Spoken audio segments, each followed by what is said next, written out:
అమ్మ తులారాశి వారికి ఎలా ఉంది ఈ రోజు? తులారాశి వారి విషయాన్ని తీసుకున్నట్లయితే తులారాశి వారికి శ్రమ అధికంగా ఉంటుంది. వృత్తిపరమైన విషయాల్లో ఆకస్మిక శ్రమతో, అధిక ఒత్తిడితో కూడిన విషయాలతో కొన్ని నిర్ణయాలు తీసుకోవడానికి ప్రయత్నం చేస్తారు. వృత్తిపరమైన అభివృద్ధి కొరకు ప్రయత్నాలు చేస్తారు. అలాగే వృత్తిపరమైన విషయాల్లో కీలక నిర్ణయాలు తీసుకోవడానికి చేసే ప్రయత్నాల్లో మీకు శ్రమ, ఒత్తిడి అధికంగా ఉండడమే కాకుండా నిద్రలేమి లాంటిది, ఆహార స్వీకరణ సంబంధించిన విషయాల్లో ఇబ్బందులు లాంటివి, అలాగే మొదలైన విషయాల వల్ల కొంత ఘర్షణకి ప్రాధాన్యత అధికంగా ఉంటుంది కాబట్టి దాన్ని అధిగమించే ప్రయత్నాలు లాంటివి చేయాలి.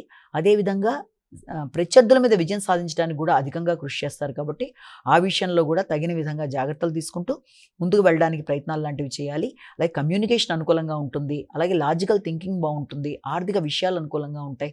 అయినప్పటికీ కూడా గవర్నమెంట్ వ్యక్తులతో ఏదైనా పనిని పూర్తి చేసుకోవడానికి ప్రయత్నం చేస్తున్న ఉన్నతాధికారులతో కానీ, అలాగే రాజకీయ పలుబడి కలిగిన వ్యక్తులతో కానీ ఒక పనిని పూర్తిగా చేయడానికి మీరు నిర్ణయించుకున్నప్పుడు వారి సహకారంతో ముందుకు వెళ్ళడానికి ప్రయత్నం చేస్తున్నప్పుడు అనవసరమైన ఘర్షణలకి, అపవాదులకి దూరంగా ఉండడం బట్టి మీకు చక్కగా పనులు నెరవేరుతూ ముందుకు వెళ్ళడానికి అవకాశం అనేది ఉంటుంది.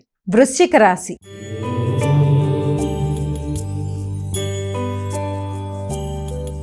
అమ్మ వృశ్చిక రాశి వారికి ఎలా ఉంది ఈ రోజు? వృశ్చిక రాశి వాళ్ళకి ఆర్థిక విషయాలు చాలా వరకు అనుకూలంగా ఉంటాయి. ఎదురు చూసిన విషయాల్లో అనుకూలతలు ఏర్పడతాయి. తండ్రి యొక్క సహకారం బాగుంటుంది. ఉన్నత విద్య కొరకు చేసే ప్రయత్నాలు బాగుంటాయి.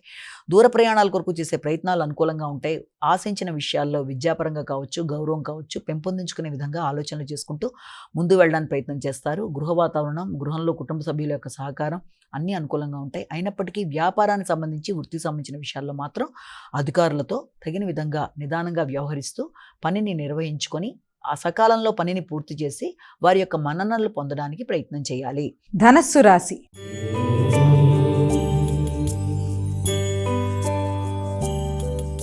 అమ్మ ధనస్సు రాశి వారికి ఎలా ఉంది ఈ రోజు? ధనస్సు రాశి వారికి వృత్తిపరమైన విషయాల మీద ఎక్కువ శాతం శ్రద్ధ వహిస్తారు. వృత్తిపరమైన ప్రయాణాల రీత్యా కావచ్చు, వృత్తిలో సాటి వ్యక్తులకి సహకరించడానికి కావచ్చు, ధనాన్ని ఖర్చు పెట్టవలసిన పరిస్థితులు లాంటివి ఆకస్మికంగా ఎదురయ్యే అవకాశం కనబడుతుంది.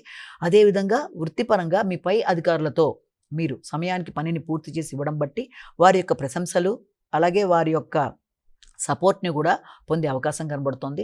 అదేవిధంగా వ్యాపారపరమైన విషయాల్లోనూ, వృత్తిపరమైన విషయాల్లోనూ అనుకూలతలు ఉన్నప్పటికీ ఒత్తిడిని మాత్రం జయించే ప్రయత్నాలు చేయాలి. వృత్తిపరమైన ప్రయాణాల్లో తగిన జాగ్రత్తలతో ముందుకు వెళ్ళాలి.